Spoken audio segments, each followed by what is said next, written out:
evening, everyone. Thank you for joining us for this evening's TIF Talk. I am Wendy Profit with Endogastric Solutions. Pleased to have with me this evening my colleague, Lynn McFadden, as well as our special guest, Dr. Craig Smith in Richmond, Virginia. Dr. Smith received his medical degree from Michigan State University and completed his general surgery residency in Savannah, Georgia. His fellowship in minimally invasive robotic and bariatric surgery was completed at Indiana University. And Dr. Smith is board certified in general surgery, also a member of the Alpha Omega Honors Medical Society, and has multiple peer-reviewed publications. He is a member of the American College of Surgeons and achieved a fellowship certificate from both the American Society for Metabolic and Bariatric Surgery and the Society of American Gastrointestinal and Endoscopic Surgeons. Dr. Smith has a special interest in bariatric, anti-reflux, foregut, and hernia surgery, and he uses the most advanced minimally invasive techniques, including use of the DaVinci robot, to help provide the most optimal patient outcome with the quickest possible recovery. Dr. Smith, welcome and thanks for joining us. Thanks for having me. Well, we'd like to take the opportunity this evening to thank our viewers for joining us. Please go ahead and comment or ask your questions in the comments section. Let Dr. Smith know where you're tuning in from, and we'll get to those questions as we're able to throughout the broadcast. So let's go ahead, jump on in, and start with the question, what is GERD? All right, so here we go. So like you said, I'm Craig Smith. I'm from the Midwest. Now I'm in Richmond here, a few years in practice and really focusing on reflux and GERD along with bariatric surgery, which kind of go hand in hand. So what GERD is a feeling of burning in your chest or kind of a tickle in the back of your throat, or even pain sometimes in the upper part of the belly. It can be caused from a variety of things. Most commonly, it's because of overproduced acid in the stomach and a weakened lower esophageal valve or sphincter, which causes that acid to come up and down the esophagus after you do certain things. Say eat too much, eat the wrong foods. Maybe you're a regular smoker or you're pregnant or you have a lot of weight in your belly. A little bit overweight, that can cause more pressure in the belly and cause that juice or that acid to go up the esophagus and cause some irritation and burning there. That's what people usually call GERD or reflux. Very good. So can you tell me, how do patients typically manage their GERD symptoms? Sure. So many people start out in their 20s, even their teens with GERD. And usually it starts out as, I just shouldn't eat that. Say maybe it's red sauce pasta, some citrusy foods, maybe it's orange juice or some high acidic food. So they avoid it initially. So we first say, lifestyle modification. From there, they can try taking Tums, which kind of just masks the problem. We recommend taking something called Pepcid or omeprazole or Prilosec, which can be the first line therapy. 20, 30 years ago, we didn't have medications. People would have bad problems that were years and years in the making. But now with the medications that we have, it controls many people's reflux. So that's how we recommend people start out. And if it goes from there, it gets worse from there, we recommend getting involved with a gastroenterologist for maybe an endoscopy to see what's going on the inside of the stomach and the esophagus. Excellent. Thank you for that. Can you talk a little bit about what symptoms patients typically experience, and then maybe some of the atypical symptoms of GERD as well? Sure. So most people will just complain of pain after they eat in the upper esophagus into the chest. So say some chest burning after they eat. Maybe they have some frequent burping. Say maybe they're a little bit gassy after they eat. Usually it's within a half an hour. The typical reflux doesn't really have pain necessarily when they eat, more of a burning, but not necessarily a sharp pain. It's kind of a chronic, dull, achy kind of pain. They may even have some burning back in their throat or a tickle in their throat. That's the pretty common stuff. Or when they lie down for sleep at night, they may feel like some sloshing in their esophagus or even some coughing.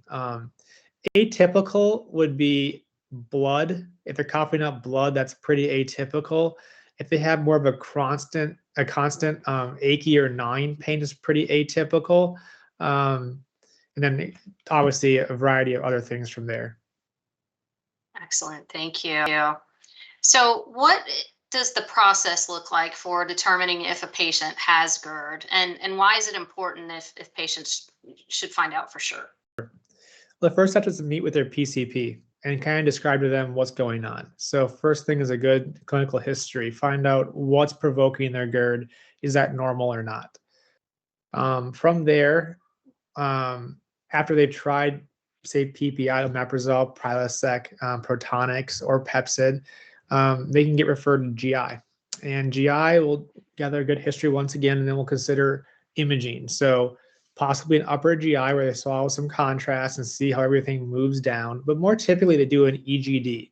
And an EGD is where you're put to sleep for about half an hour or so. It's an outpatient procedure, not painful at all. And then put a camera on your throat, look in your esophagus and your stomach, looking for any irritation of the esophagus, any irritation of the stomach, looking at the first part of the intestine, looking for any polyps or bleeding. And those help to identify, is this atypical or just kind of normal expected GERD? And then from there, we can do a variety of tests to look at the esophagus and how is it working? Is it moving food through the right way? Once those have been maximized and let's say you're not responding to medications, then we can discuss more interventions from there. Okay, thank you. So what can you tell us a little bit about options that are available? You touched on medications a bit, if you wouldn't mind kind of jumping into the different levels of medications as well as other options for treating GERD. Yeah. So first thing, obviously, is lifestyle modification. So if you're overweight, trying to lose weight. If certain foods are causing you to have reflux, don't do that. Don't eat that food. Trying to separate liquids and solids. So you can eat your food, but at the end of the meal, maybe have your liquids and not have it all together. It decreases the sloshing around in your stomach. Trying to limit the acidity of the food, more of a bland, basic diet. If you're a smoker, cutting down smoking significantly helps GERD. Minty things that make you burp will also worsen your GERD. Those are the main lifestyle modifications that I can think of offhand. I think I'm missing a few, but those are kind of the big ones. From there, we can discuss the other interventions. So if you fail the lifestyle modification and you've maximized the medications you're on, you're still having symptoms, we should consider surgery or another intervention. So there's a variety of interventions to choose from. Some procedures only involve going down the esophagus to thicken that valve. So the stomach is below the esophagus and the reflux is going up into the esophagus. So the idea is you want to strengthen that lower sphincter or opening so it's tighter to prevent the acid from sloshing up into the esophagus. So there are devices out there that help to thicken that junction. But I believe in two major interventions. The first one would be the TIF procedure, where we can go down the esophagus with the endoscope when you're asleep and wrap the stomach up to strengthen that valve so it's tighter. Instead of being like this, it's nice and closed down tight. So food still passes through, but you can't get the acid up as readily. If you're not a candidate for that for a variety of reasons, we can consider surgery, which I do it robotically. So you have 4 little cuts in the mid belly, and it's about an hour and a half, 2-hour procedure on average, and you're in the hospital overnight. And I fix the stomach, so I wrap it up with surgery. So instead of doing it from the inside with the tip, I do it from the outside with the robotic arms, and that helps to recreate and strengthen that lower valve. Okay, thank you for that. So I'm going to throw in a quick true or false. We do oftentimes get questions from folks out in the community who ask, can't medications just take care of this? So true or false? Medications can fix GERD. False. Medications can control GERD for many people. it's a very, very prevalent disease. So over 20% of Americans have GERD of some variety. And like I said, some people control it with only dietary modification and lifestyle changes. Some people are on medications all the time. Some folks, if you miss a dose one day, they're fine. But other folks, if they miss a dose, they are hurting for weeks. So it's not a one size fits all when it comes to controlling GERD. And the medications are not without their own side effects. So taking Protonics or omeprazole, long-term PPIs, have been involved with cases of kidney failure, Alzheimer's, and pneumonia. Not to mention the cost of medications long-term. And maybe people are on many medications, they want to reduce that, then we can discuss surgery. But they're not benign. Okay, thank you very much. Looks like we have a few questions coming in. I'm going to turn it over to Lynn. Go ahead. Thank you, Wendy. Yes, we do. We have a couple of questions. First, from Matt from Chicago. He's asking, why do I get heartburn when I eat deep dish pizza? Good question, Matt. Well, it's delicious and something you just can't avoid in life. But in terms of the deep dish pizza, it's probably that red sauce that's giving it to you, along with probably if you like sausage or pepperoni, that can cause it as well. So between a high volume meal, eaten a lot because it's so delicious, and that red sauce, it probably causes that reflux. Thank you, doctor. I have Haley asking, I believe I have GERD, but I don't want to have an invasive procedure. Is TIF an option for me? Yes. Well, it's easy to say yes. We have to evaluate that further, though. So first, you have to do a thorough exam with your practitioner. But before we do a TIF, we want to do an EGD, where we go down your esophagus and look at everything at least. You can do a variety of tests. It's probably the most prudent test to do because it gives us so much information between how your esophagus looks, is there any hernia to deal with too, and how does your stomach look. So although you want to avoid an invasive procedure, meaning cuts, I'm guessing, on your belly, the TIF is an option, but you need to do a little bit more thorough work before you jump to the TIF outright. So we don't have to abandon the procedure when you're in the OR. Great, thank you. And her last question on that same thread was, how long can I be on PPIs? The manufacturers say indefinitely, but as I said before, there's good data saying that there's a higher rate of kidney problem, Alzheimer's, pneumonia, and many other things that are in the fine print in the label. But we're seeing more and more of that as people age with Protonics long term. Thank you. All right. Okay, Lynn, thank you very much. I'm sure we'll see you back in just a few minutes. So now that we've had the TIF procedure mentioned, I think that's a good segue into just talking a little bit about how the procedure works and who it is well suited for. Yeah, great. So the TIF procedure came about in 2007, many years of development around the 2.0 generation of the device. This is a device used to help cure, not just control, but hopefully cure your GERD and your reflux. So what this device does is it goes over that scope I was talking about before. So it goes down your throat and you go down into the stomach. Are they seeing a picture of this?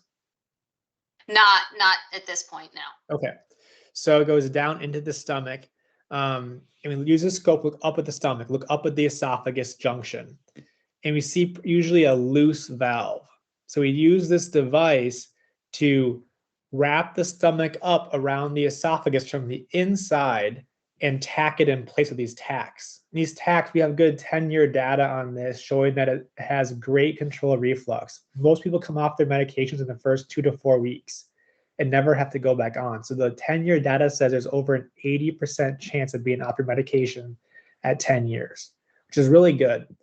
Even surgery for this problem, the recurrence rate for hernia or for the wrap surgically is still 20%. So it's the same long-term success as surgery, which means a lot. You're not having the cuts and that kind of thing. So that's the procedure. It takes about if you're super fast, like a half an hour, but on average, it's about an hour and a half in the right hands in a high volume center. The risks of surgery for the TIF are pretty low, very low actually. there's been 27,000 cases done so far, and the risk of bleeding, esophageal injury, stomach injury, much less than 1 in 1,000. So that's very, very good versus surgery, which is probably 1 to 2%, but that's a fraction of the surgery risk. Some places you're in the hospital the same day and go home. Other places you're in the hospital overnight for observation. Depends on the practitioner and the level of comfort. Excellent, thank you. And so, can you tell me who are very good candidates? Who would you say fits the profile for a good TIF candidate? First thing is age. So you want to be over 18. This is indicated for adults at this time. Want to have a BMI or a body mass index, which is your height and your weight calculation, less than 35. 35 and above, so people that are morbidly obese might be better suited for maybe a bypass instead, because that controls your reflux and your weight. But we know that if you try to do the TIF or a reflux procedure in someone who's heavier, they have a higher risk of failure.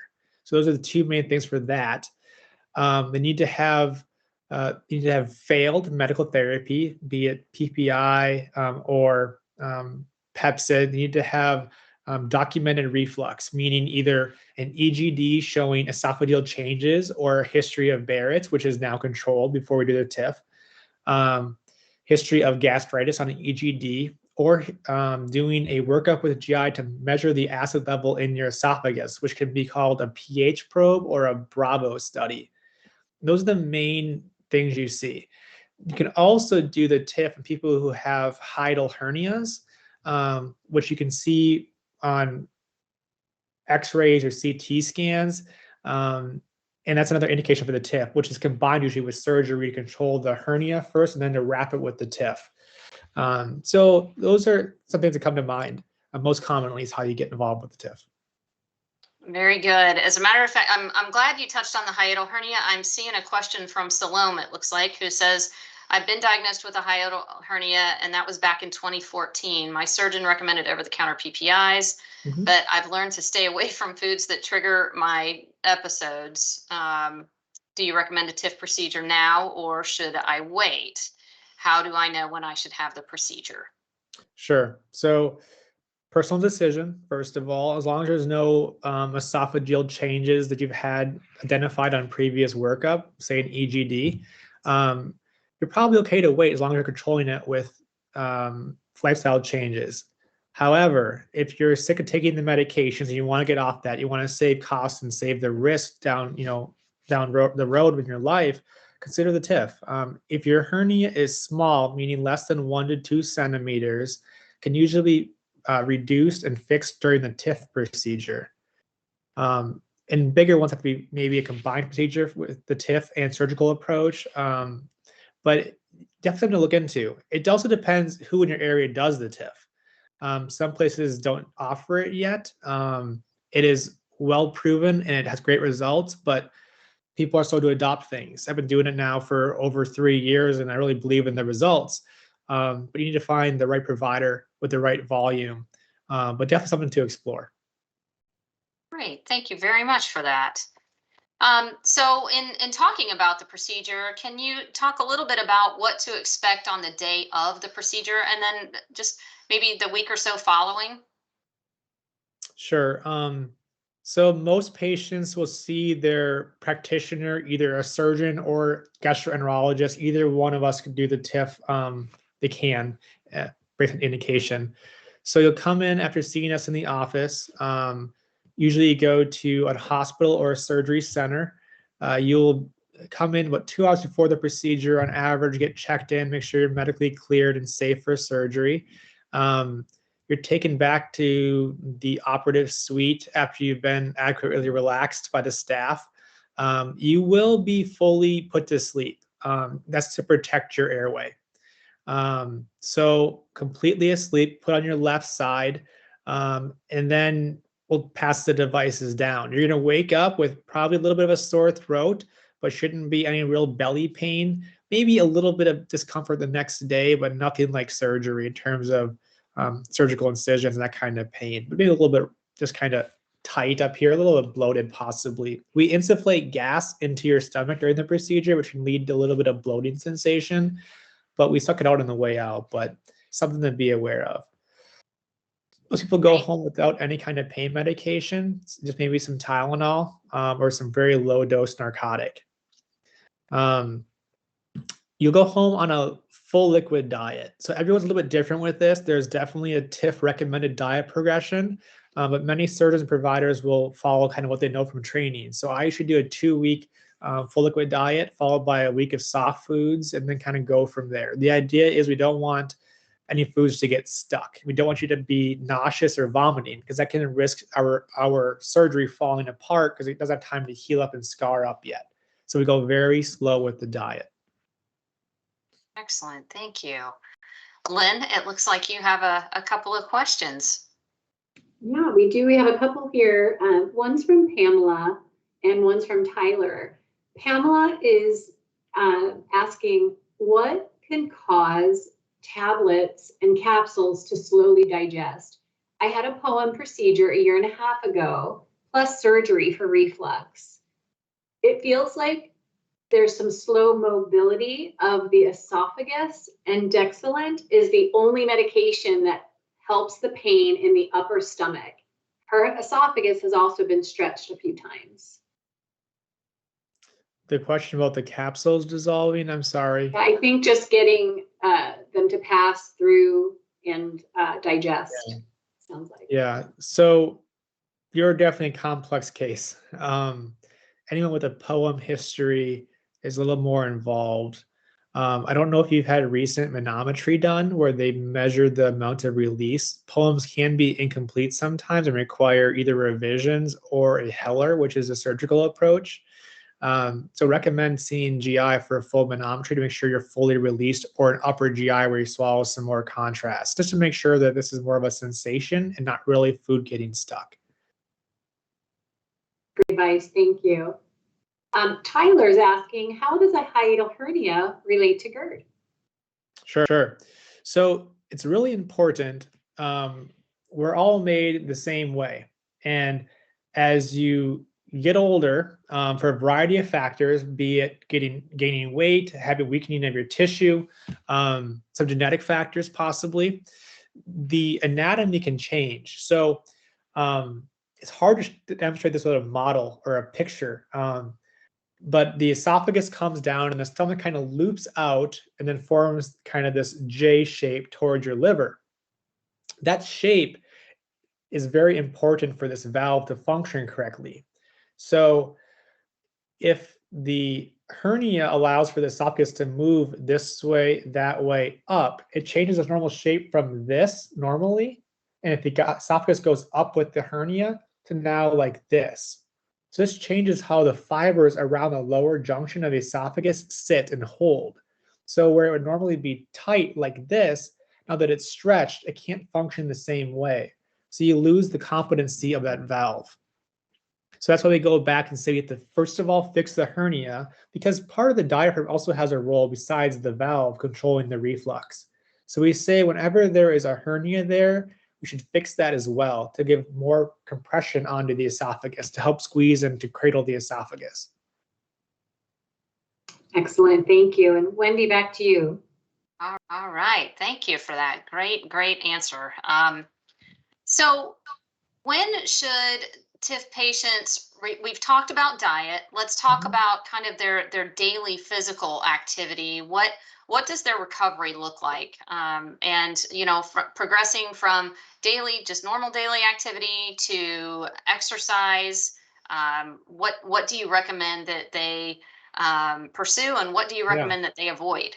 So they're going to feel a lot better than the average surgery patient. So they're going to be up, moving around the first day of surgery. That's my goal, at least.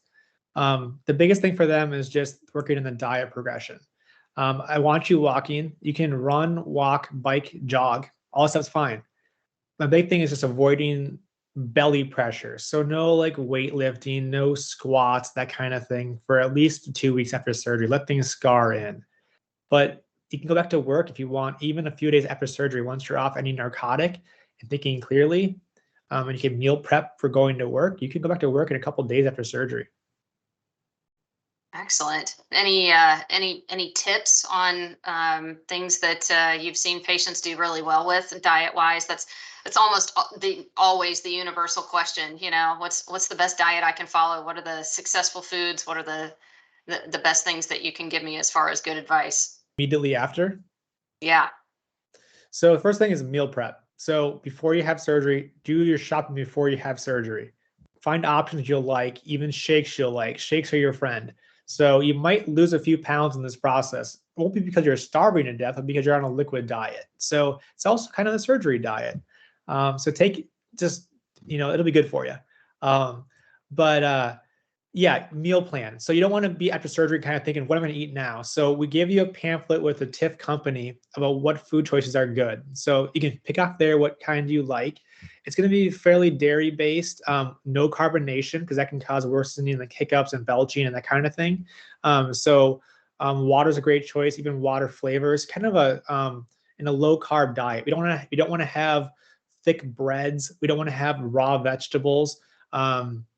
And avoiding kind of the pastas. So maybe a well-chewed protein-based diet and things that kind of pour off a spoon would be good. Ground meats and that later on down the road. But initially, like I said, full liquid diet, which means things that pour off a spoon easily.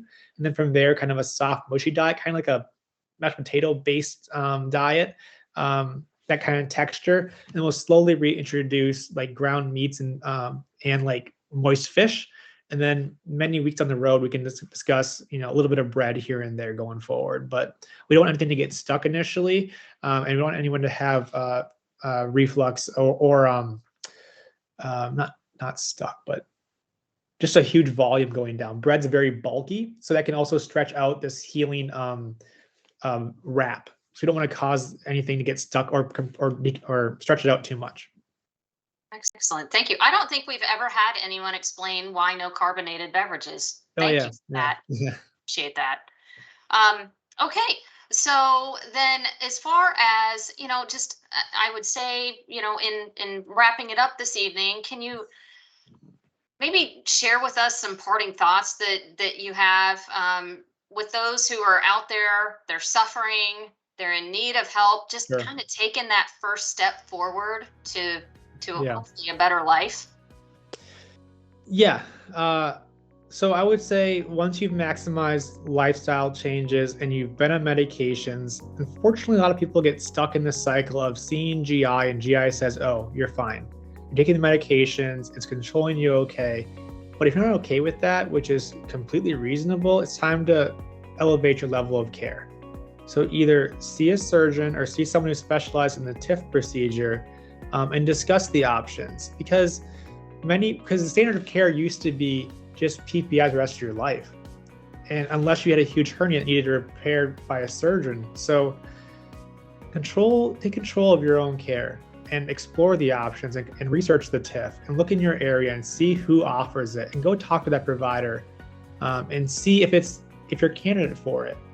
But really try to own your care. And I think that many people that have long-term GERD, they're spending money on it, they're living kind of in fear of what their next meal is going to be. How are they going to be out socially with their friends? Can they lay down flat in bed? What is their partner thinking about this?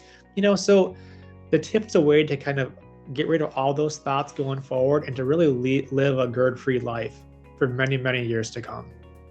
Oh, thank you. What a wonderful way to put that into perspective. We were talking before we got on Facebook tonight just about the fact that Thanksgiving's coming up, typically a time when people overindulge. And you were mentioning a patient, a TIF patient of yours recently. Would you share with us just a little bit about his situation pre-TIF and then Sure. post-TIF? Yeah, so Thanksgiving is GERD awareness week. So, which is really fitting because everyone's going to be, eating like crazy, but moderation is key. So I had a patient about a month ago who came to me, and the whole visit, he was sitting there just going, and then about 15 seconds passed. I'm like, is that your GERD? He said, yes, it's constant. He said, maybe it's my sinuses. And I'm like, it's probably your GERD.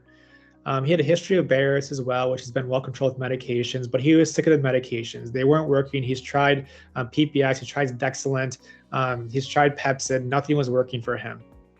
So I had a history of his EGD in the last couple of years, took him to the OR for the TIF procedure, took about 45 minutes or so. He went home the next day. We half dosed his PPI. When I saw him back in 2 weeks, I was talking to him in the office, him and his wife, and it was silent. There was no coughing, there was no no clear in his throat, nothing like that. And he was so emotional about how much that's impacted his life. You know, he had many other issues going on too. So just to get this one taken care of, and for peace and quiet to get around the household with his wife was a big thing too. And she really appreciated that he's now able to get around the house and eat what he wants to eat and not be distracted by that constant regurgitation and irritation. So it's been life-changing for him. Oh, that's wonderful. Well, and now hopefully his Thanksgiving will be a bit more enjoyable than it's been in the past. I'm really glad to hear that. Yeah. Okay, well, what I will say to you is thank you so much for being with us this evening. It's been a pleasure having you. I hope you'll join us again soon. To our audience, if you or a loved one are looking to take the next step in treating your GERD symptoms, please visit our physician locator at www.gerdhelp.com. You can simply enter in your zip code. Dr. Smith is listed there if you're in the Richmond area. And our locator will provide you with a list of TIF-trained physicians in your area. We also encourage you to download our GERD Help app for either iOS or Android. Simply go to the App Store and type in GERD Help, all one word, to load this free interactive tool that can be accessed for all things GERD, including recipes, articles, and even a journal you can use to help record your symptoms for your doctor. Lastly, please plan to join us next Wednesday for our next TIF Talk at 5:30 Central. And also, while you've got your calendar out, please plan to join us for an upcoming special edition TIF Talk covering our Giving for GERD awareness campaign and the fight to end heartburn and hunger. Tune in Tuesday, November 23rd at 6 p.m. Eastern, 5 Central, 4 Mountain, and 3 Pacific for an inspiring and an informative event. Until then, thanks again, Dr. Smith. Have a wonderful evening, and thanks to the Facebook community for joining us. Bye-bye, everyone.